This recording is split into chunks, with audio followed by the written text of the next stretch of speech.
How's it going, guys? On this video, I'll be discussing about the Ratchet & Clank movie. More specifically, I'll be discussing about Cora's involvement in the film, such as the reason why she was added, or if she has anything to do with the Kragmite Empire, later in this video. Ratchet & Clank has been, and still is, one of my favorite video game series out there, and I absolutely love coming up with theories and speculations. I hope you will enjoy this video, and I'll be back after this.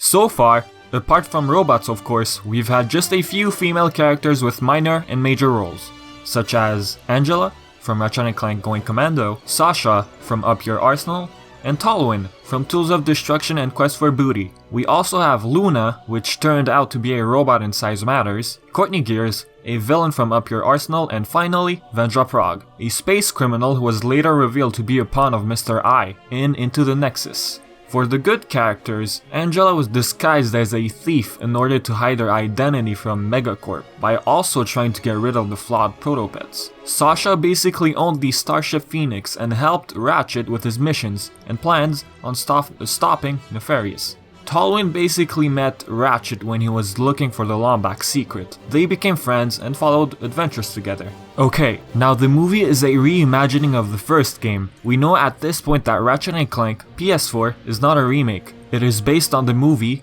based on some elements of the first game.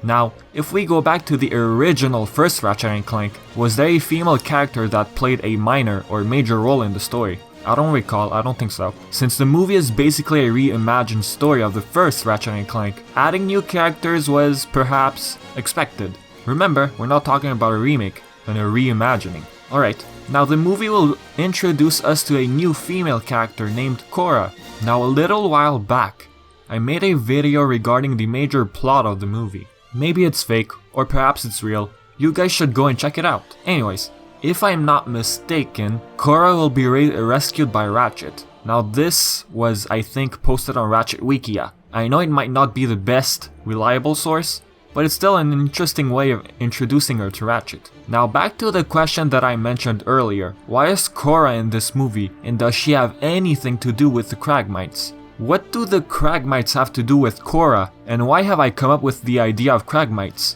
knowing that they were presented in the future saga? Well, if we take a closer look to her tiara, there is a Kragmite Empire symbol on it. The Empire got destroyed in the war, and Ratchet's parents were never seen since. Now, since Tachyon was the one who started the war in order to bring back what was once the Kragmite Empire, will he be mentioned in the movie due to Cora's tiara? Is Cora related to Tachyon in some way? Well, wait. Cora is a Marquesian and Tachyon is a Kragmites. They can't be related. Maybe during the war, she was Ratchet's age and perhaps her parents were friends of his? Why would she have a Kragmite symbol on her forehead? Apparently, Angela Cross from Going Commando and Max Apogee, who was mentioned in Tools of Destruction, both left Ratchet's dimension in order to find the Lombaxes. Now since the Kragmite War is what caused the Lombaxes to disappear, perhaps Cora's symbol on her tiara is teasing us future characters that will be better introduced in the sequels maybe? Perhaps Angela or even Max Apogee's story will be explained better in the movies,